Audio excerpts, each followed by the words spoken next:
The air inside Aura was cool and sterile, smelling faintly of ozone and expensive cleaning products. It was the kind of store designed to feel exclusive, with polished concrete floors, minimalist displays, and products showcased like museum artifacts under focused spotlights.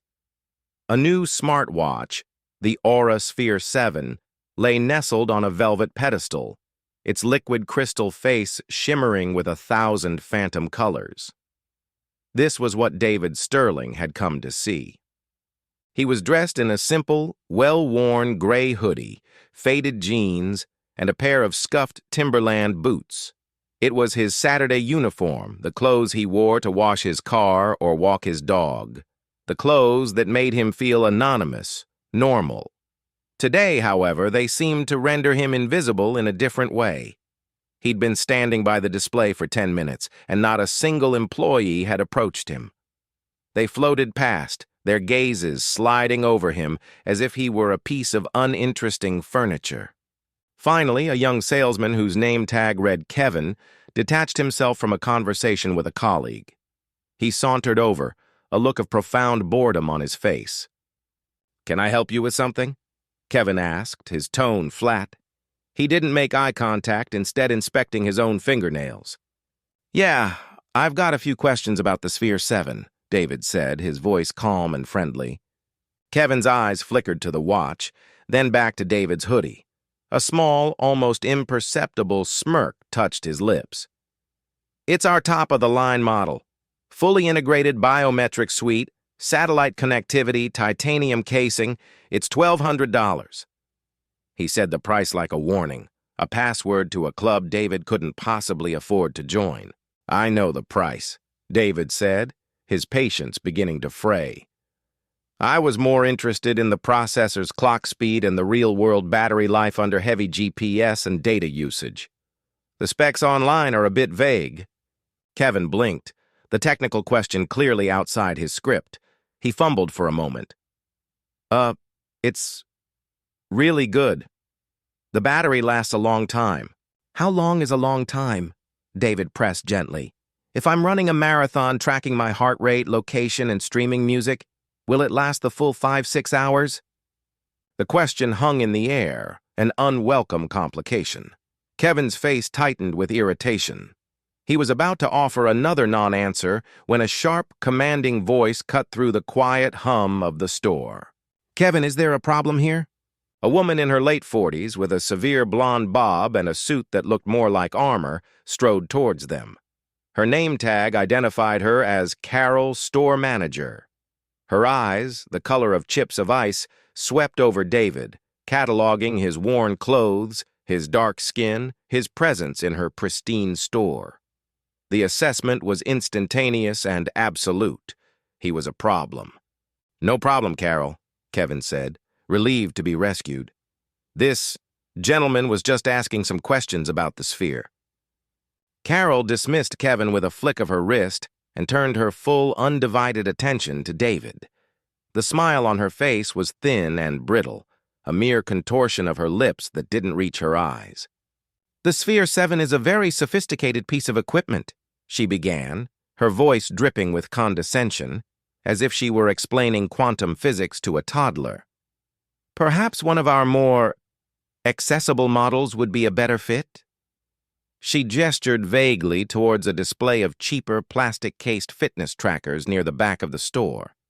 The implication was clear, sharp, and ugly. "You don't belong here. You can't afford this. Go away." David felt a familiar, cold knot tighten in his stomach. It was an old feeling, one he hadn't experienced in years, but it was as sharp as ever. He had built an empire from nothing, commanded boardrooms, negotiated billion-dollar deals, and graced the covers of business magazines. But in this moment, in his own store, all of that was stripped away. He was just a black man in a hoodie, and to Carol, that meant he was a potential threat, a charity case, or at best, a waste of her time. He held her gaze, his expression unreadable. "I'm interested in this one," he said, his voice quiet but firm. "Can you tell me about the processor?" Carol's smile vanished completely, This was no longer about customer service. It was about authority. It was about putting him back in his place. "Sir," she said, her voice turning hard, "I think it's time for you to leave." The gray hoodie was 20 years old. David had bought it from the university bookstore during his sophomore year at Stanford. It was a cheap, generic sweatshirt, but it had seen him through countless all-night study sessions fueled by lukewarm coffee and the sheer terror of failing. He'd worn it while coding the rudimentary algorithm that would, a decade later, become the foundation of his first multi-million-dollar company. He'd worn it the night he proposed to his wife, Sarah, on a cold beach in Half Moon Bay. He'd worn it home from the hospital, his newborn daughter, Maya, sleeping against his chest. The hoodie was a relic of a life before the tailored suits and the corner office.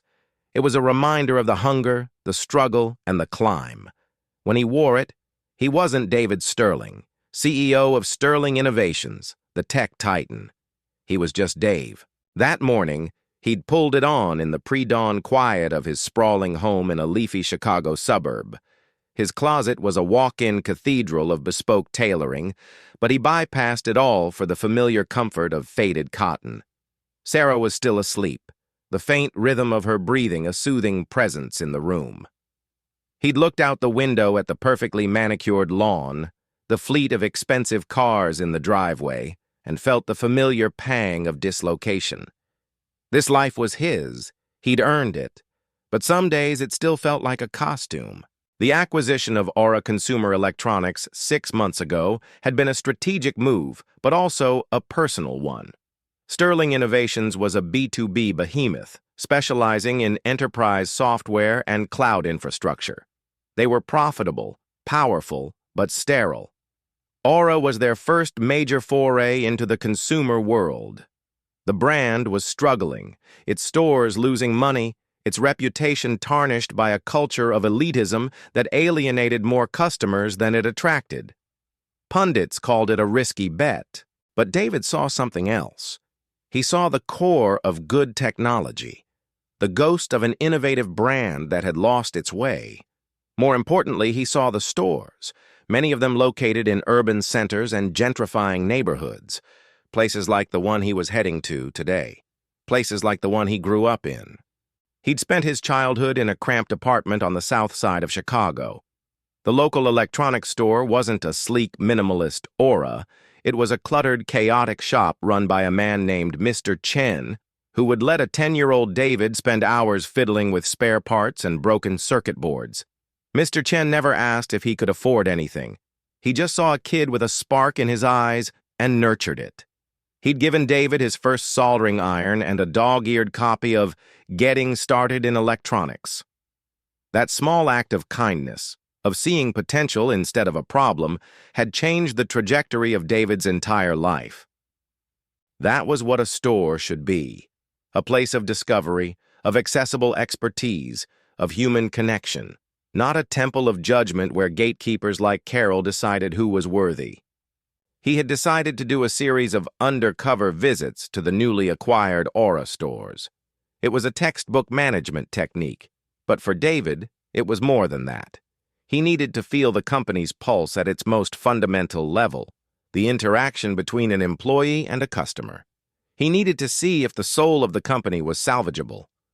Driving his unassuming Ford Bronco instead of the Bentley, he felt the city transform around him.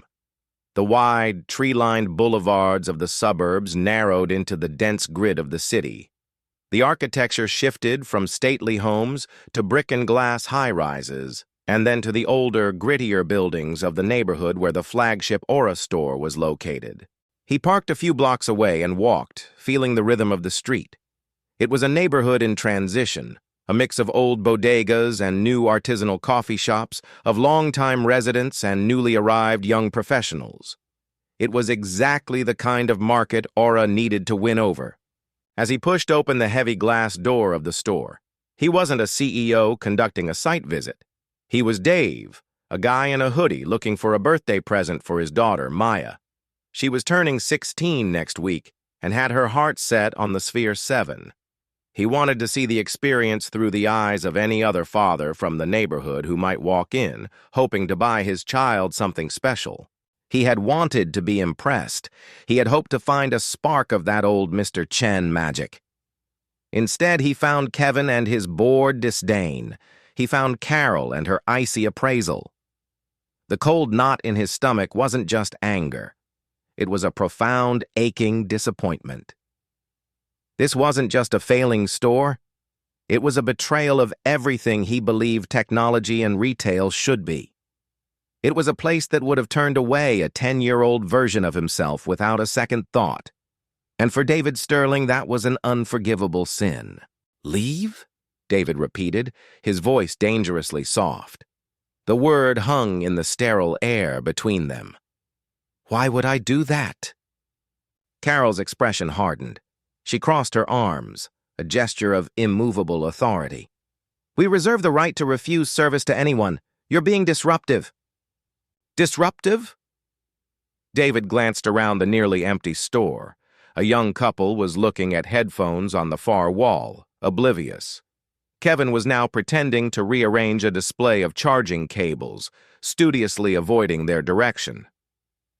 "I asked a technical question. Is that considered disruptive here?" "You're loitering," she snapped, her excuse flimsy and transparent. "You've been in here for almost 20 minutes without making a purchase, and you're interrogating my staff." It was the classic script, and David knew it well.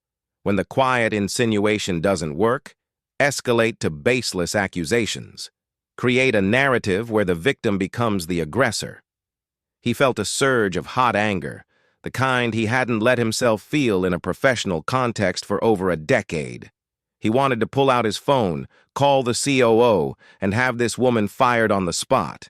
He wanted the satisfaction of watching her smug superiority crumble into panic. But he held back. An anonymous act of revenge was too easy. It wouldn't fix the underlying disease. This wasn't just about Carol. It was about the culture she represented and fostered. He needed to see how deep the rot went, so he took a deep breath, letting the anger recede into a cold, observant calm. "I'm not loitering," he said evenly. "I'm a potential customer trying to get information before a significant purchase. Isn't that what your staff is here for?" Carol let out a short, incredulous laugh. "A significant purchase?" She eyed his hoodie again as if it were definitive proof of a lie. The insult was so blatant, so dripping with classist and racial prejudice, that it was almost surreal. She leaned in closer, lowering her voice to a conspiratorial hiss. "Look, I don't know what you're trying to pull here. If you're looking for a handout, you've come to the wrong place. We have a security policy. People who can't afford our products and cause a scene will be escorted out." With a subtle, almost imperceptible nod, she signaled to the corner of the store. A burly security guard, whose name tag read Mark, straightened up from his stool. He was a big man, and he began a slow, deliberate walk in their direction, his hand resting casually near his hip. He wasn't aggressive yet, but his presence was a clear and potent threat. The message was unmistakable. The manager's authority was now backed by the implication of physical force. The humiliation was a physical sensation, a tightening in David's chest. Every person of color in America knows that feeling, the sudden stark awareness that you are being perceived as a threat, that the situation could spiral out of control based on someone else's prejudice. He was a CEO worth over $1 billion, yet in this store, he was being treated like a vagrant or a shoplifter. He made a decision. He would play this out to its conclusion. He needed to witness the full extent of the system's failure. "Fine," David said, his voice betraying no emotion. "Let's forget the technical questions. I'll take it." Carol froze. Her meticulously constructed narrative, that he was a time-wasting troublemaker who couldn't afford to be there, was suddenly punctured. "You'll take it?" she stammered, confusion warring with suspicion on her face. "Yes, the Aurasphere 7, the $1,200 one," he said, looking directly at her. "Do you have one in stock, or is it just for display?" For a moment, she was speechless. This wasn't how the script was supposed to go. People she profiled and intimidated were supposed to slink away, defeated. They weren't supposed to call her bluff. The security guard, Mark, had arrived at their side. He looked from Carol to David, waiting for his cue. "Well?" David prompted. Carol recovered, a new suspicion coloring her tone. "We'll need to see payment first." It was a gross violation of retail protocol. No one asks for payment before an item is even retrieved from the stockroom. But she was digging in, unable to accept that her judgment could be so wrong. "Of course," David said calmly. "I'll pay with my card." A triumphant gleam appeared in Carol's eyes. This was it. The card would be declined, her initial assessment would be vindicated, and she could finally have him removed with full justification. "Kevin," she barked without looking away from David, "get the sphere. The gentleman wants to purchase it." Kevin scurried off to the stockroom, eager to be away from the confrontation. Carol led David to the checkout counter, a conqueror leading a prisoner. The security guard followed a few paces behind, a silent, looming shadow. The air was thick with tension. Carol stood behind the counter, her arms crossed again, her face a mask of smug certainty. She was waiting for the final, satisfying act of this little drama. She was waiting for the machine to beep, for the word "declined" to flash across the screen so she could deliver her final line. David reached into the back pocket of his jeans and pulled out a thin, deceptively simple wallet. He slid one card out. It was heavy, made of black, anodized metal. It felt solid and real in his hand. He placed it on the counter with a quiet, definitive click. The card sat on the glass countertop, a stark rectangle of black against the white surface. It was a Centurion card from American Express, the exclusive, invitation-only black card. Embossed in clean, silver lettering was the name, David M. Sterling. Below it, the words, "Sterling Innovations." Carol stared at it. Her brain, so quick to categorize and dismiss him moments before, struggled to process the new data. The name meant nothing to her. Why would a store manager know the name of the CEO of the parent company that had acquired them only 6 months ago? But the card itself was an undeniable symbol of immense wealth. The corporate name, Sterling Innovations, might have rung a distant bell from a corporate email she'd likely deleted without reading, but her mind refused to make the connection. Her prejudice was a fortress, and this new information was merely a pebble bouncing off its walls. She picked up the card, her fingers fumbling slightly. The weight of the metal surprised her. She looked from the card to David's face, searching for some sign of a trick. His expression was placid, patient. He was simply a customer waiting to complete a transaction. Her mind scrambled for a rationalization, a way to make this make sense within her worldview. He's a driver, she thought, or a personal assistant for some rich guy named Sterling. He probably stole the card. The suspicion was so powerful it overrode all other possibilities. She swiped the card through the terminal with a sharp, aggressive motion.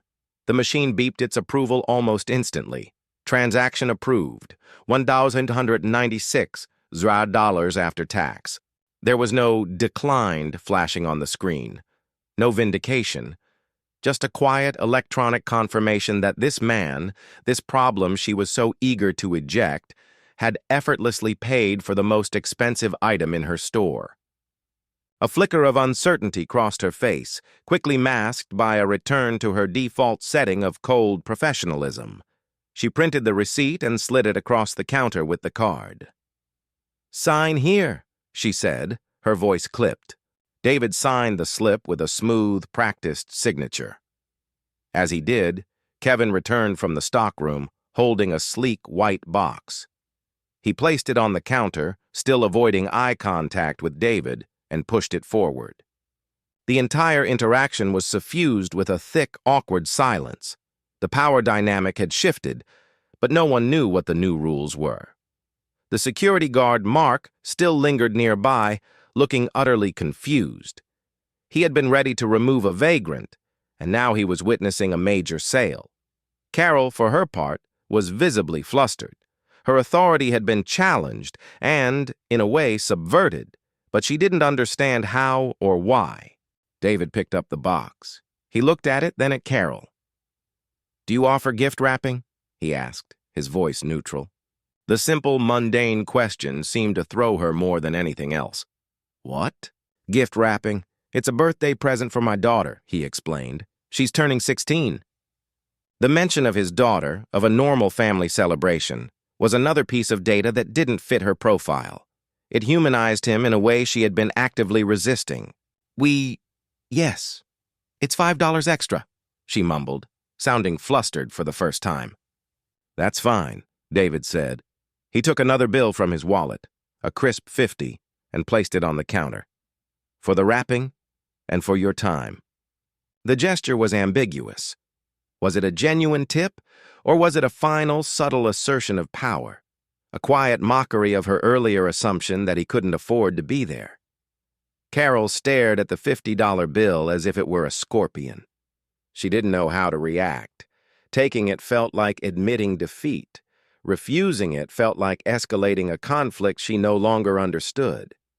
She eventually slid the bill into the register without a word, her movements stiff. She wrapped the gift herself, her hands clumsy, her usual sharp efficiency gone. The corners were messy, the tape crooked. It was the work of someone whose composure had been utterly shattered. She pushed the clumsily wrapped box across the counter. "Here you are," she said, her voice barely a whisper. David took the box. He gave her one last, long look. It wasn't a glare of anger, but something far more chilling, an assessment. He was no longer a customer. He was a scientist observing a specimen. He saw everything. Her stubborn pride, her flickering fear, her profound and unexamined bias. He turned and walked towards the exit without another word. The security guard, Mark, instinctively stepped aside, holding the door open for him. It was a gesture of deference he hadn't offered when David entered. As the heavy glass door hissed shut behind him, David walked down the street to his car. He placed the gift for his daughter carefully on the passenger seat. He didn't feel triumphant. He didn't feel angry anymore. He just felt a deep, hollow coldness. He had gone in looking for a spark of humanity and had found a vacuum. He sat in his car for a long time, the engine off, watching the people of the neighborhood walk by. He thought of his own journey, of the mentors who had seen past his circumstances. He thought of his company's mission statement, displayed in the lobby of his headquarters. Innovation, integrity, humanity. That store, his store, had failed on all three counts. It wasn't just a matter of a rude manager. It was a cultural cancer, and he knew with chilling certainty that you couldn't heal cancer with a Band-Aid. You had to cut it out, completely. He started the engine. The drive back to his home office was quiet, his mind a whirlwind of cold, hard calculations. The decision was already forming, solidifying from a nebulous disappointment into a concrete, inescapable plan of action. The silence in David's home office was absolute. It was a space designed for deep thought, lined with books on philosophy, history, and computer science. A single massive screen displayed lines of code from a passion project, but tonight his focus was elsewhere. It was 2 a.m. The house was asleep, but David was wide awake, the events of the afternoon replaying in his mind on a relentless loop. He saw Carol's condescending smile. He heard Kevin's dismissive tone. He felt the weight of Mark the security guard's stare. He saw the name on his own company's store, Aura, and felt the bitter irony of its meaning, a distinctive atmosphere surrounding a person or thing. The atmosphere in that store had been toxic. This wasn't just a personal slight. He could have shrugged that off. He'd faced far worse in his life. This was a systemic failure that went to the very heart of his new investment. He had bought Aura to transform it, to infuse it with the values that had made Sterling Innovations a success. Instead, he had found a culture that was the antithesis of everything he stood for. He imagined another person walking into that store, A young black teenager saving up for months to buy a pair of headphones. A Hispanic mother, her English hesitant, looking for a tablet for her child's schoolwork. An elderly person, intimidated by technology, seeking patient advice. How would they have been treated? They wouldn't have had a centurion card to shatter the manager's prejudice. They would have just been turned away, humiliated, their dignity stripped from them for the crime of not looking the part. The thought filled him with a cold fury. That store wasn't just losing money, it was actively harming the community it was supposed to serve. It was perpetuating the very biases he had fought his entire life to overcome. He swiveled in his leather chair and pulled up a blank document on his monitor. For a moment, he considered the standard corporate response. He could write a scathing report to the regional director. He could demand Carol be fired and the staff be sent for mandatory sensitivity training. But he knew it wouldn't be enough. Sensitivity training was a bandage on a gaping wound. Firing the manager alone wouldn't change the culture she had cultivated. Kevin had learned his behavior from her. Mark had taken his cues from her. The other employees who had ignored him had done so because that was the accepted norm. They were all complicit. The rot was in the foundations. To save Aura, he couldn't just prune a few dead branches. He had to tear out the tree and plant a new one in its place. His fingers flew across the keyboard, not with rage, but with a chilling, surgical precision. The document was titled Project Phoenix, Aura Branch 734, Cultural Reset. It was not a memo. It was a battle plan. He laid out his experience in the store in meticulous, objective detail, referring to himself only as the customer. He detailed every microaggression, every broken protocol, every assumption made. He cross-referenced their behavior with the Aura Employee Handbook's sections on customer service, inclusivity, and brand values. The violations were staggering. Then he outlined the solution. Phase 1. Immediate action. At 09:00 a.m., the entire staff of Aura Branch 734, including management, sales associates, and security personnel, would be called to a mandatory all-hands meeting. The meeting would be attended by the CEO, David Sterling, the Chief Operating Officer, Elias Vance, and the Head of Human Resources, Maria Flores. At this meeting, the employment of the entire branch staff would be terminated, effective immediately. The reasons would be stated clearly: a complete and systemic failure to uphold company values, fostering a culture of discrimination, and causing irreparable harm to the Aura brand. Phase 2. Transition and communication. The store would be closed to the public for a minimum of 4 weeks, effective at 10:00 a.m. A sign would be posted explaining the closure is for a complete store-wide restructuring and retraining to better serve our community. A severance package would be offered to all terminated employees, well above the industry standard. It was not a reward, but a clean cut. David was ruthless, but not cruel. An internal memo would be sent to all Sterling Innovations and Aura employees globally, explaining the decision without naming the specific employees. The message would be clear: this is the new standard. Discriminatory behavior at any level is a fireable offense. Phase 3. The rebirth. A new hiring process for Branch 734 would begin immediately, overseen personally by Maria Flores and a new, hand-picked management team. The focus would be on empathy, emotional intelligence, and a genuine passion for technology and people, not just sales experience. The physical layout of the store would be redesigned to be warmer, more welcoming, and less intimidating. A new training program, the Aura Way, would be developed, with David himself leading the first session. It would focus on the story of Mr. Chen and the principle of seeing the potential in every single person who walks through the door. He finished typing around 4:00 a.m. The sky outside was beginning to lighten from black to a deep indigo. He read the document over one last time. It was extreme. It would create waves in the business press. Some would call him a tyrant, others a visionary. He didn't care. It was the right thing to do. It was the only way to ensure that what happened to him would never happen to anyone else in one of his stores again. He attached the document to an email addressed to Elias Vance and Maria Flores. The subject line was simple: Emergency meeting, 7 a.m. He hit send. The decision was made. There was no going back. He felt the weight of it, but also a profound sense of clarity. Today, he wasn't just a CEO managing a balance sheet. He was a man ensuring that a business bearing his name would stand for something more than just profit.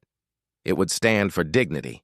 At 8:55 a.m., the staff of Aura Branch 734 gathered in the center of the store. The mood was a mixture of confusion and irritation.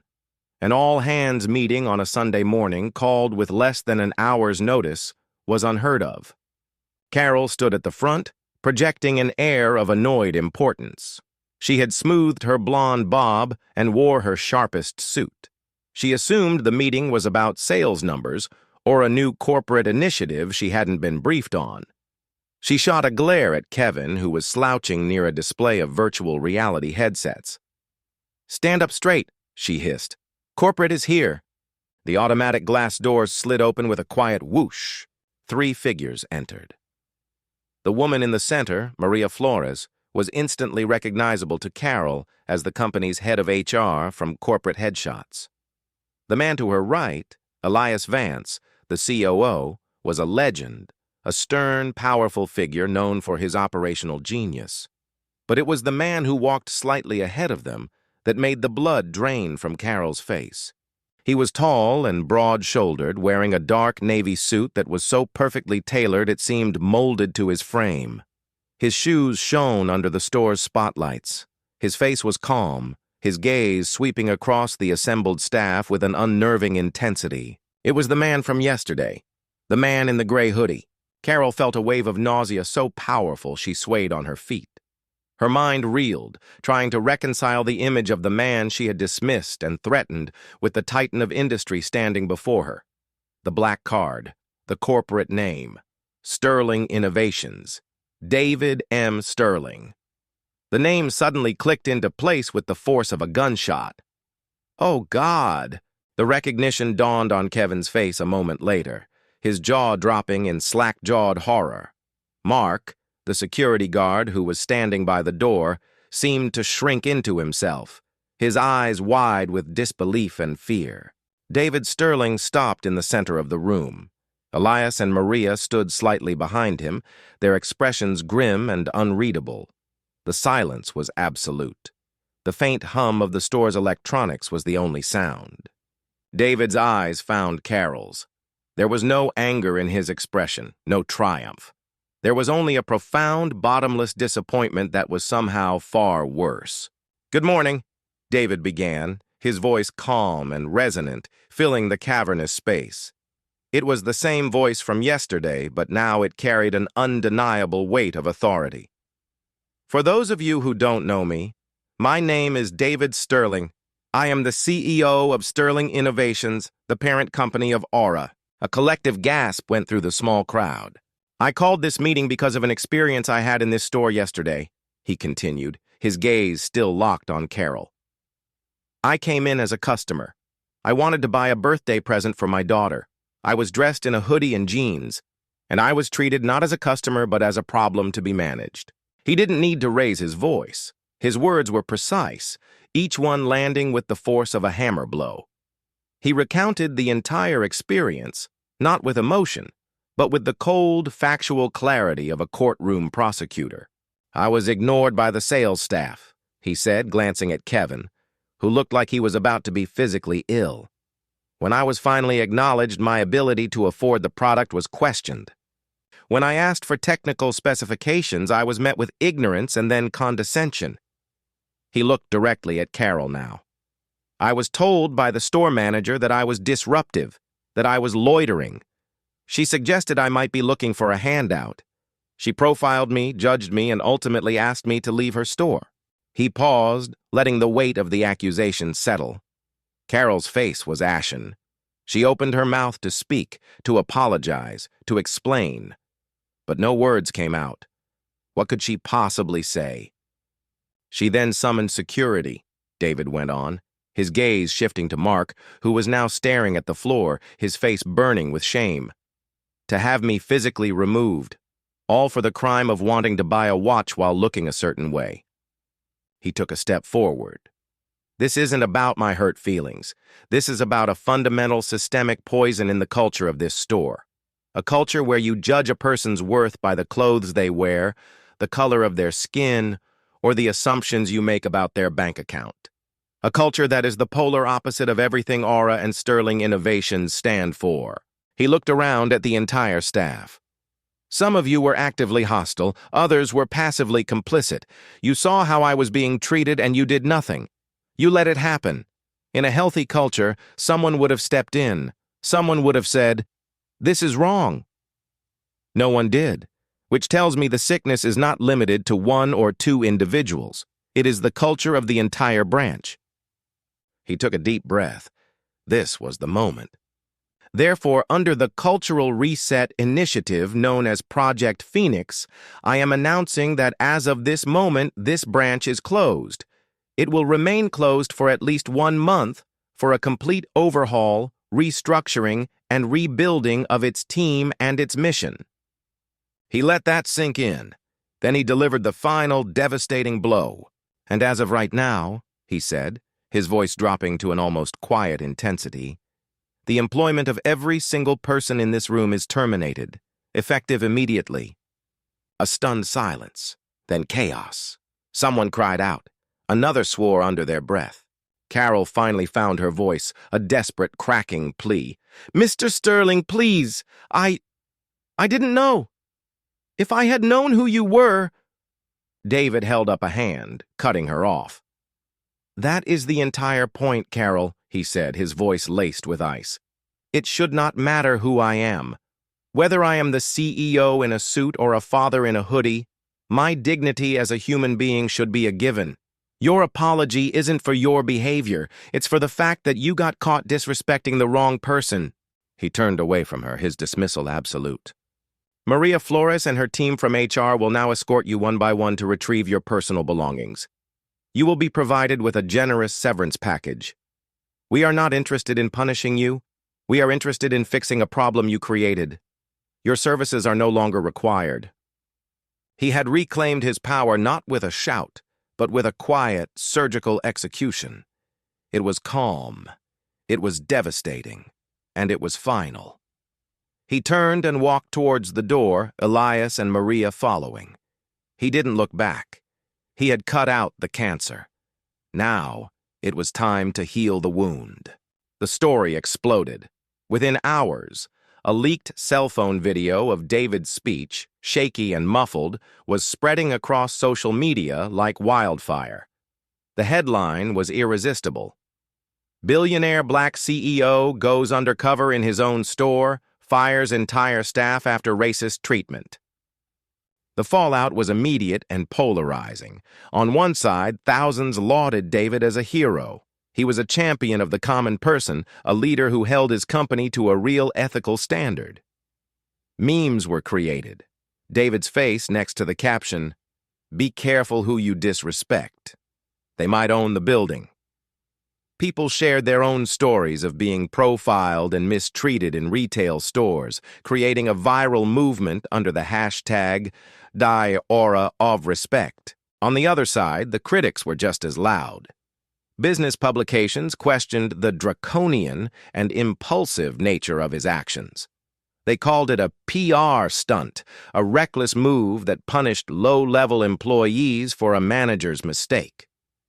Commentators on financial news networks debated the legality and ethics of mass termination. They painted him as a volatile, emotional tycoon, a stark contrast to the calm, calculated figure he usually presented. David ignored it all. He was sequestered with his team in a war room at Sterling headquarters, focused not on the noise, but on the mission, the rebirth of Aura Branch 734. A scene played out across the city. A local news van was parked outside the now-shuttered Aura store. The sign on the door read, "Closed for reimagining. We are rebuilding our store and our team from the ground up to better serve you, our community. We apologize for the inconvenience and look forward to welcoming you to a new aura. Inside, the store was being gutted. The cold, minimalist displays were dismantled. The harsh, focused spotlights were taken down. A team of designers, briefed by David himself, were reimagining the space with warmer materials: wood, soft textiles, and more interactive, welcoming layouts. Meanwhile, in a sterile off-site office, Maria Flores conducted exit interviews. They were not required, but David had insisted on them. He wanted to understand the why from their perspective. Kevin, the young salesman, sat slumped in a chair, his bravado gone, replaced by a sullen resentment. "It's not fair," he mumbled. "I was just doing what Carol always did. She rewarded us for qualifying customers, for not wasting time on people who weren't going to buy. I have student loans. I needed this job."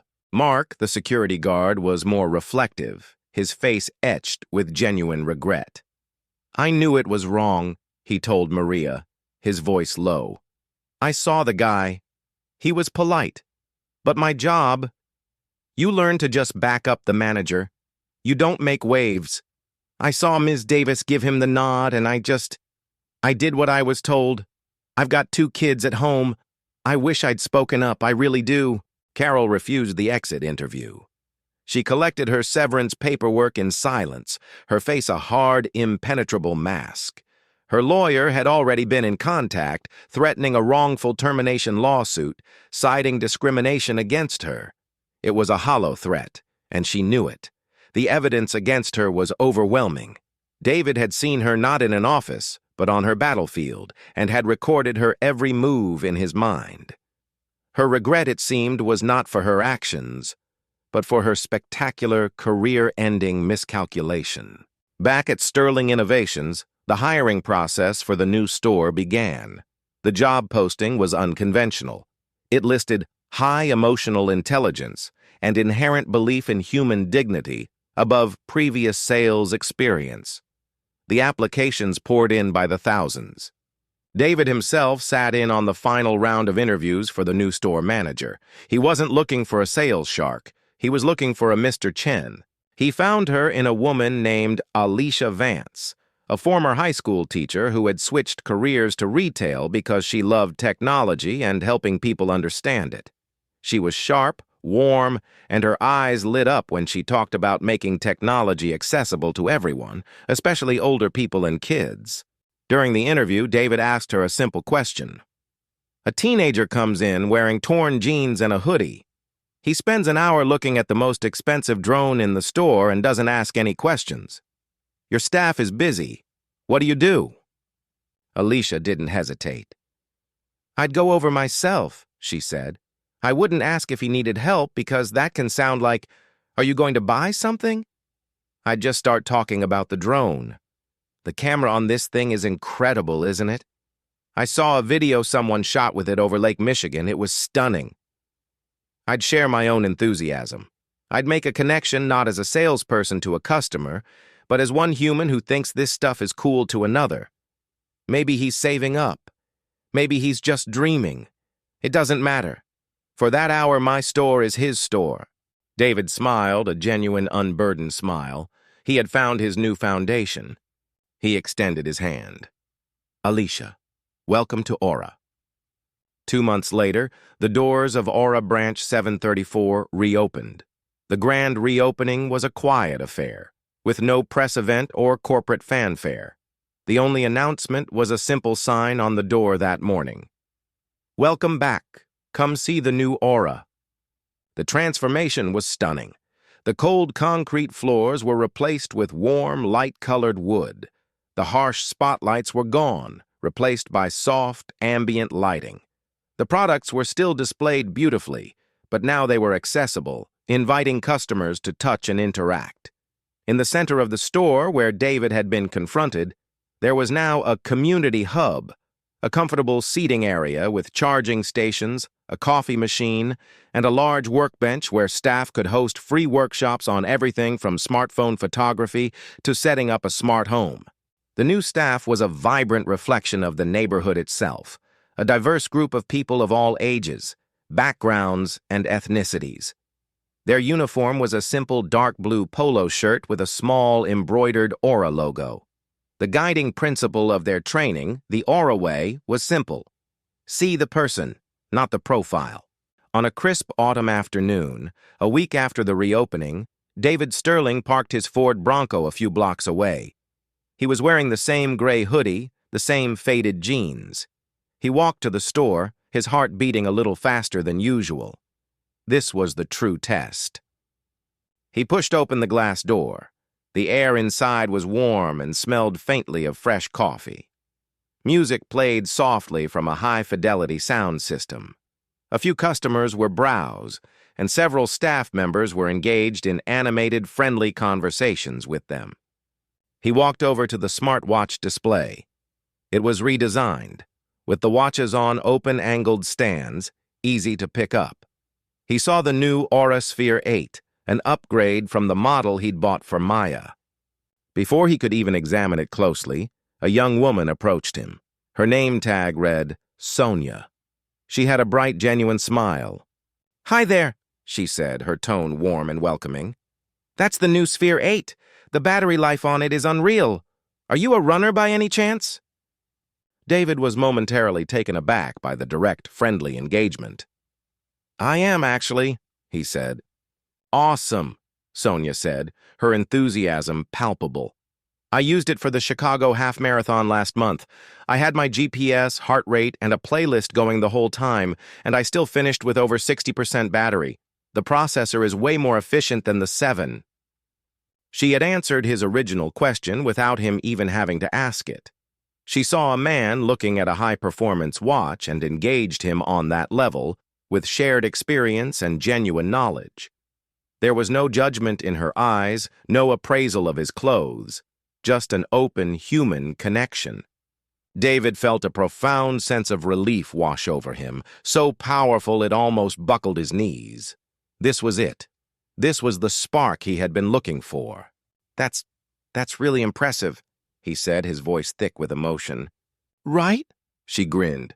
"Want to try it on? See how it feels?" He spent the next 20 minutes talking with Sonia. She was brilliant, funny, and passionate.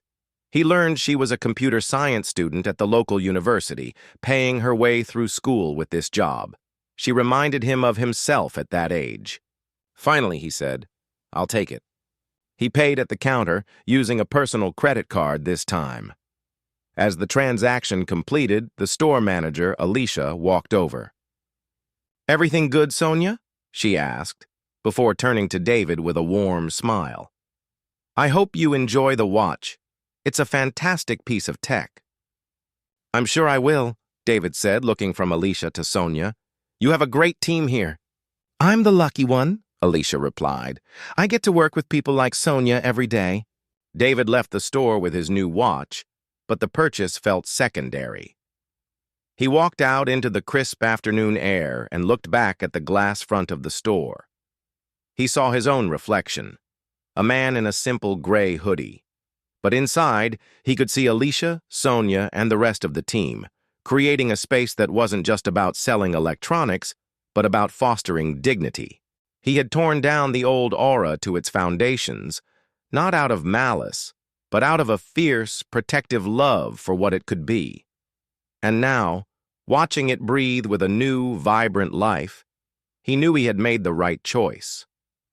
The Aura was no longer one of disdain. It was one of respect. This story is more than a headline.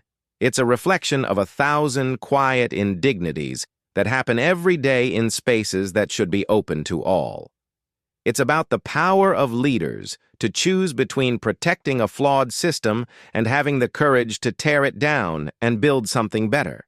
It's a reminder that a person's worth is not defined by their clothes, their class, or the color of their skin, but by the content of their character. If this story moved you, share it. Because the next time a person is judged unfairly, it might not be a secret CEO.